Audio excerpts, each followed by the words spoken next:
and welcome to AsiaStar Focus, a series under Alibaba Cloud's Project Asia Forward, where we feature notable startups across Asia and uncover their thoughts and insights about their local ecosystem.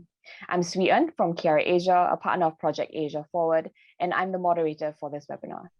Before we get to some of the questions proper, let me first introduce today's guest speakers. First, we have Zac Liew, co-founder and CEO of Curlec. Curlec builds technology on top of payment infrastructure to make it easy for businesses of all sizes to collect recurring payments and take control of their cash flow.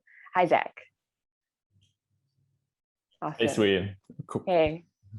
And up next, we have Jerome. He's the founder and CEO of Minimo Tech. Minimo Tech provides online merch offline solutions for retailers as well as consumers. Hi, Jerome. Hi, everyone. Hi, nice to meet you. Great. And last but certainly not least, we have Zhuang Yilan, the head of marketing and online business at Alibaba Cloud Intelligence Malaysia. Hi, Yilan.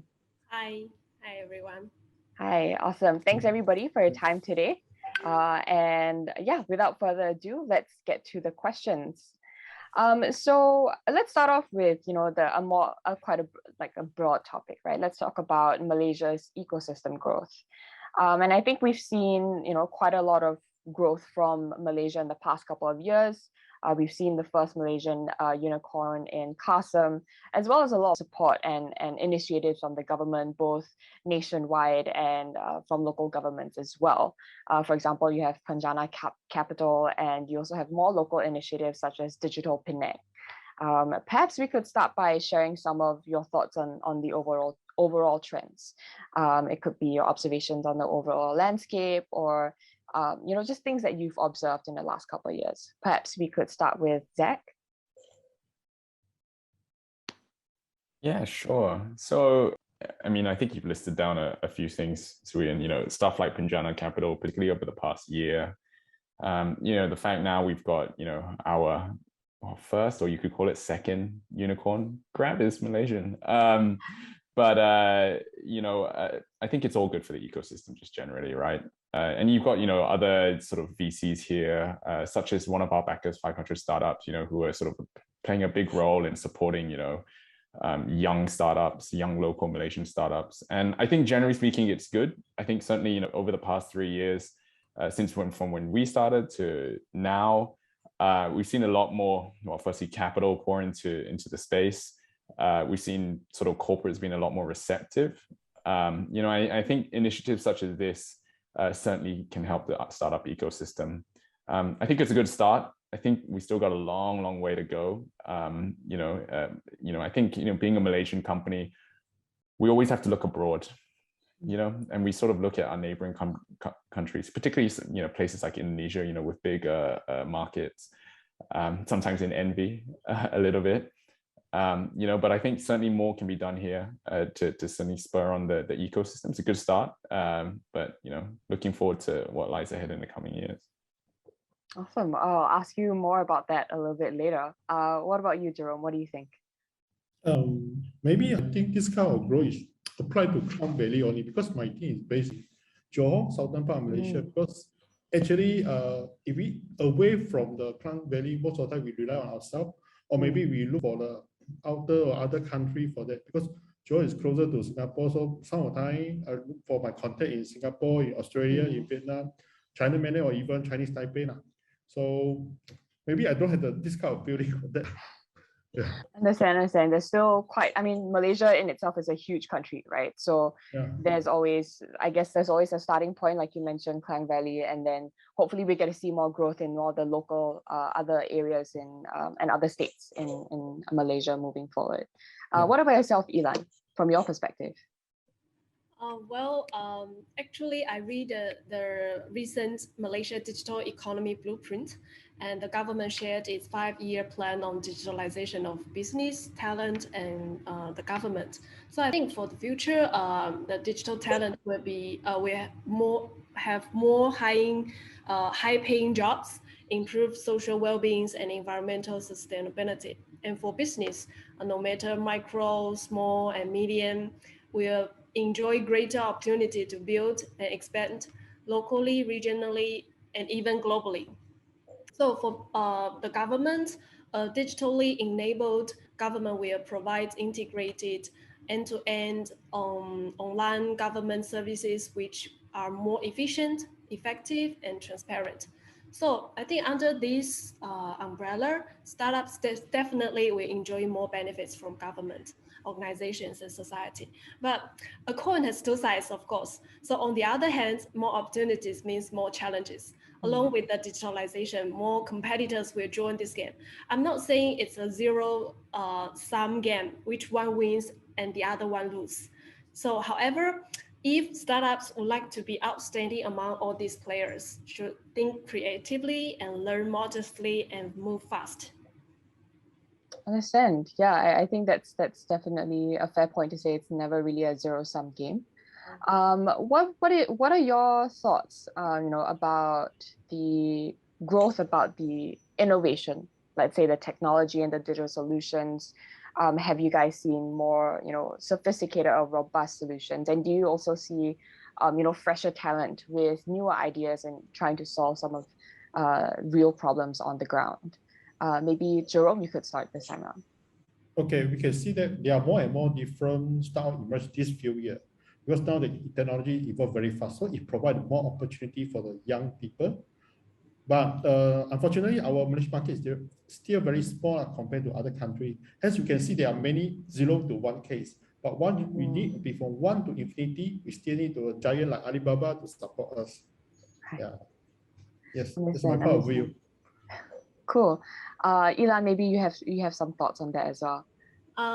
Yeah, I think now digital transformation is shifting from cloud first to cloud everywhere. So I think nowadays cloud computing is the key enabler of the digital transformation and the innovation, and offers a boost to drive innovation by empowering organizations to leverage technologies like big data analytics, machine learning, and chatbots, Internet of Things, etc.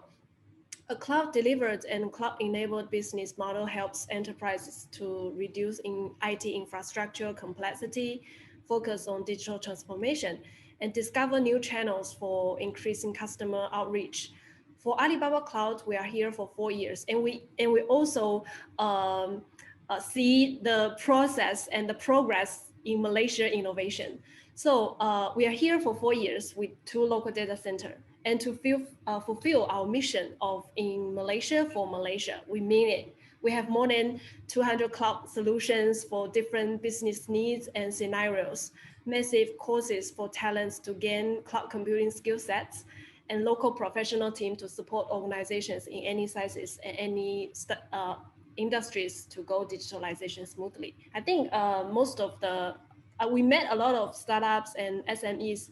They are now using Alibaba Cloud, and they in the talk with them, we can find that they are very satisfied with the services and our solutions. Yeah. Awesome, great. Yeah. And what about you, Zac? What do you think about the development in terms of innovation quality? Development in terms of innovation quality. I think it's improving. I think, I mean, I talk, very from a fintech skew, just generally, we're in the fintech space. And by the way, Ilan, we're a happy Alibaba Cloud customer for 4 years since you guys started. I think we did the first ever fintech transaction in Malaysia. I know that your office is just at the same building with us, right? I know, so we know where to find you. But in terms of innovation, I like I said, I speak very much from a fintech skew. I think it's improving. Certainly, we see other countries and other markets, and I think it's no, secret. You see what sort of works in other markets, and you sort of bring it here and put your own skew on it. I think from a fintech perspective, improving, but could be better. In some ways, we're still protective. I mean, it's regulated industry. Bank Negara is still, protective of incumbents. Yeah. We see that in other industries too. So I think from a regulatory standpoint, still, like I said in my earlier comment, it's a good start. We need to be better. But I think on a general, basis as well, the world is moving a certain way. I think we've accelerated all of that, over COVID. I think, some of the stats are crazy, right? Some e-commerce growth, what we've seen in 1 year over the pandemic was sort of forecasted to be sort of 3 to 5 years growth. Yeah. So it's yeah, the push is real. The innovation is coming too. But yeah, I think always more can be done. Awesome. Cool. Yeah. Small steps, right? Let's move on to a little bit more about what I think all of you guys have talked about, right? Which is sort of like receptiveness and the acceptance of, adopting more digital solutions or digital infrastructure from bigger, more traditional enterprises or SMEs, right? And perhaps you guys could share some of your anecdotes or stories about how you form maybe different partnerships across the last couple of years with traditional corporations, how you've seen perhaps changes in the receptivity for these new solutions. Maybe Ilan, you could start this time around. Okay, so in my perspective, in this digital transformation trend, traditional companies also start up. Although those companies established for years, but being digital, they are new or even more difficult than brand new startups. So they are like a big dragon, not easy to move faster. So I think for Alibaba Cloud, we are offering a platform for both startups and traditional companies. Both of them can enjoy benefits from their needs, from us and for their needs. We encourage companies in different sizes and different industry. All can embrace the change, learn from each other, and share experience, leverage each other's resources. So talking about the successful stories, I think if you visit our website, you can see a lot of icons and a lot of companies. They are all utilizing Alibaba Cloud with their business. So we have AirAsia in aviation industries, Danamu for agriculture, Prestomo in e-commerce, and the other companies from banking, fintech like Zac company, so internet, etc.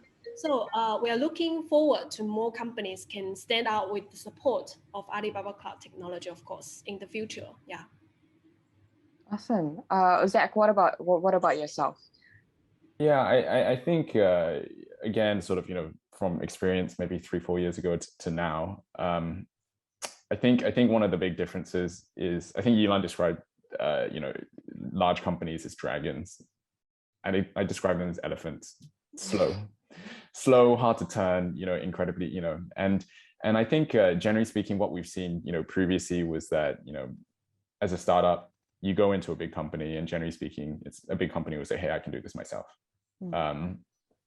Certainly what we have seen in the past year and a half is that a small company is small, but can move a lot quicker than the elephant.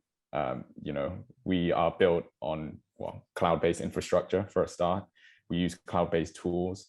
We're asset light, and can move nimbly. And as a result of that, what we see, particularly over the past year to 2 years, is that rather than these corporates trying to build things themselves and try and take things markets themselves, they'd rather partner up and work with startups like ourselves, who can provide that experience, and bring that to market, go to market together.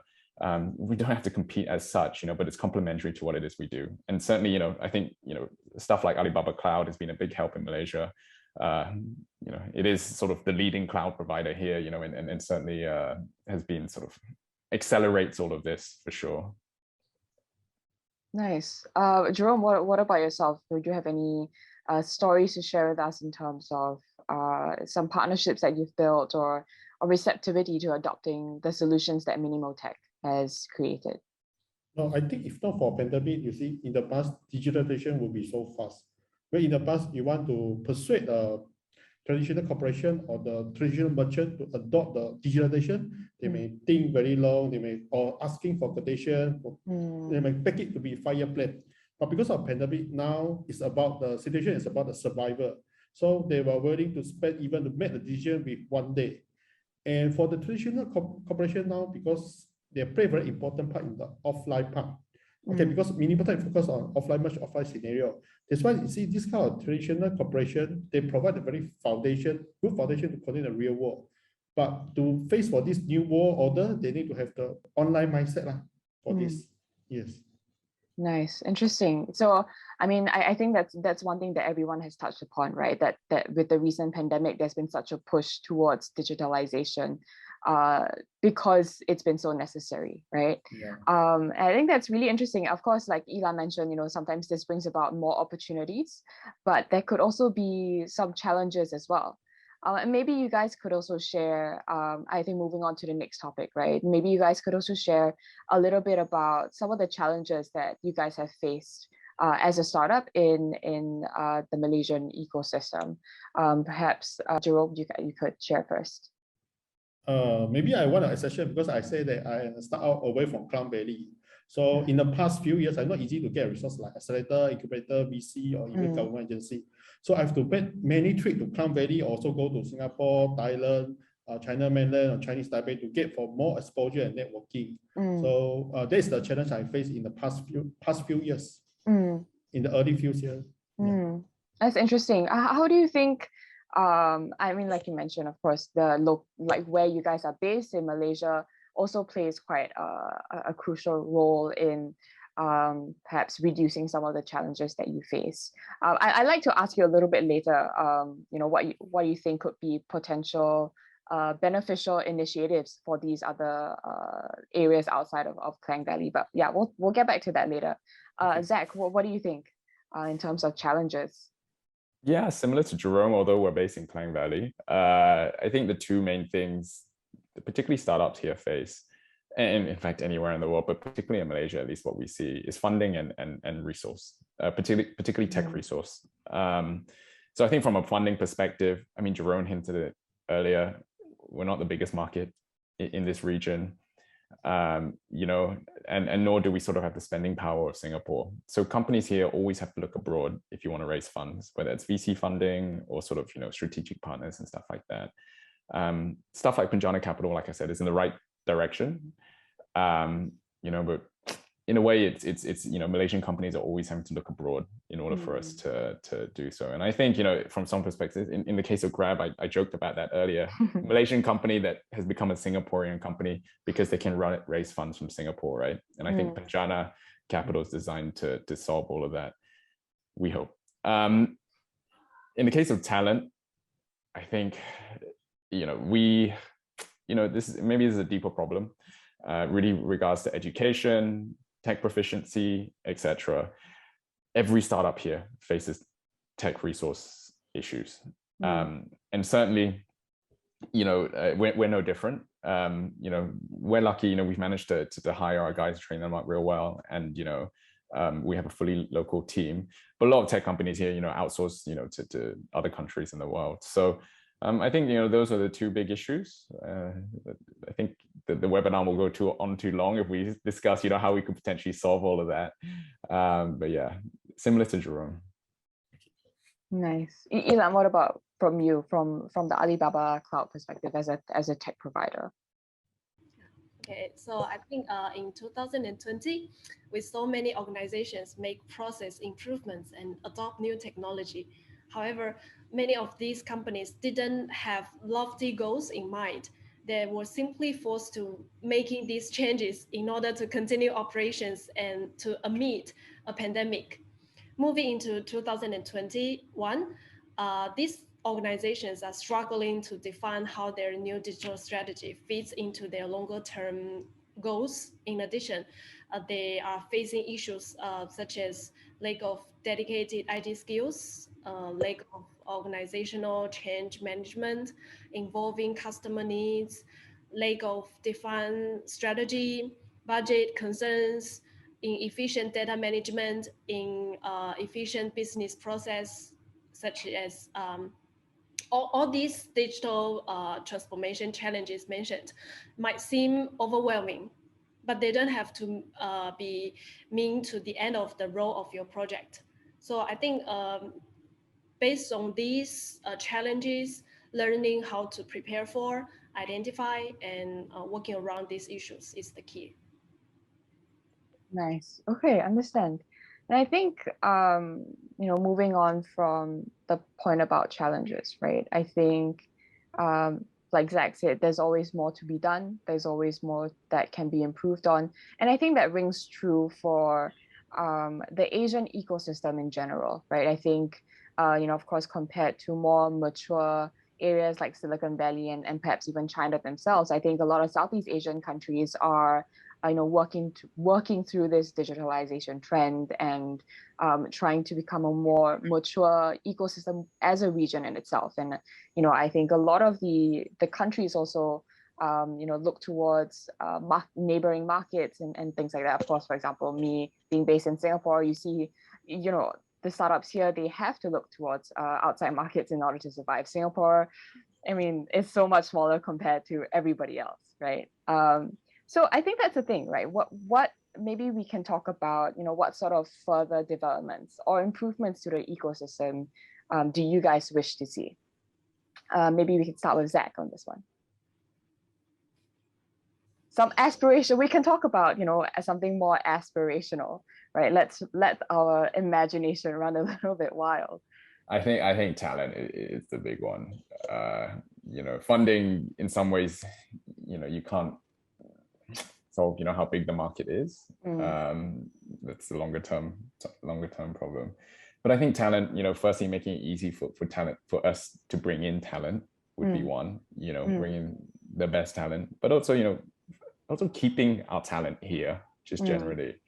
The amount of times I hop on a call with a senior leader in a top tech company in Singapore, and the first thing they say is, "Oh, Malaysian too." It's like, "Ayo, you could be here." So, I think it's certainly finding incentives for people to stay here. I think, like I said to my earlier point, also building a stronger base of tech proficient talent. So, like I said, longer term, we can position ourselves as well, a place for great talent, a place for more innovation, and a place for, great startups or foreign startups to come set up shop too. Nice. If I could ask you to maybe make a little bit of a pitch for, for talent to stay in Malaysia or come back to Malaysia. I know you told me before that you yourself had studied abroad for quite a while, and now you find yourself back here in the midst of the ecosystem. Maybe you could share about why you decided to, what was your push factor, or what pulled you back towards Malaysia?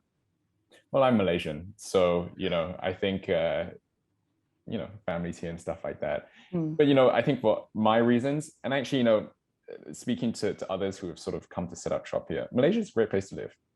It's a great place. They're great people. It's a great place to live. There's great food.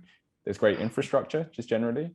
So it's relatively affordable as well. It is affordable, and the combination of that, I think also a little bit of a differentiating factor that I've been told, particularly for foreign companies coming here, is that there's so many different cultures, which is an advantage for here. You get the best of everything, and also stuff like English proficiency in Malaysia is very strong, compared to markets in the region. So I think all these little things do add up, and well, also you've got great companies like Curlec, so come here. Nice. Yeah. I mean, I think maybe one of the benefits of being such a young ecosystem is there's a lot to try out, and there's a lot of room to experiment, and perhaps that could be one. I think that could be one point of attraction, actually. What about you, Jerome? What do you think? What are some of the improvements or further developments you would like to see? I mean, going back to how you mentioned you're based in Johor, what are some, perhaps you could talk a little bit more about some more localized improvements that you'd like to see? Beside what I mentioned for my encounters, and also for this pandemic, and let us see that actually the whole ecosystem should not just focus on Klang Valley because it's too risky. Also should be well spread into other states like Johor, Penang, or East Malaysia, because another three also contribute a lot to the GDP of Malaysia. And so the government actually should set up more university, R&D center, government agency to support in these three areas, so that by building this, after that, it can attract more merchants to go there and strengthen the ecosystem. And the youngster will stay on this place, so that our country, the GDP will be well distributed. And if we use China as an example, you see their government very strong. They set a policy accepting different thing and industry to grow in different cities. For example, the Hangzhou focus on e-commerce, corporate service, Beijing focus on education, games and entertainment, Shenzhen focus on hardware IoT, Shanghai on financial, and Chengdu now focus on AI. So we should learn on this so that our youngsters will not all rush to Klang Valley, and you see this pandemic happen, everyone can start here, and a lot of things cannot do on this lockdown. Understand. So there's, how do I say, more diversity in that sense, push for more diversity, more spread out infrastructure to also then really create a holistic ecosystem for your young talent to thrive in a way. Awesome. Maybe Ilan, you could chime in on that as well. Okay. I think for Alibaba Cloud, we're simple. And if for future, we will continue fulfilling our promise of in Malaysia for Malaysia. Yeah, I think Zac said many good words of Malaysian. So that's why we are here. And we continue offering great tech support and ecosystem support to the Malaysian companies, Malaysian startups. We don't want anyone miss the trend of digitalization. Nice. Okay. And I think one last question. Let's end it on a, like I mentioned, a bit more of an aspirational note. What excites you guys about the Malaysian ecosystem? Okay, I will pick. Perhaps Jerome, you could go first. I think diversity is our country selling point. It's not only our country selling point, also our people, because our people easier can connect and cooperate with the nearby country due to we know a diversity of language and our cultural background and races.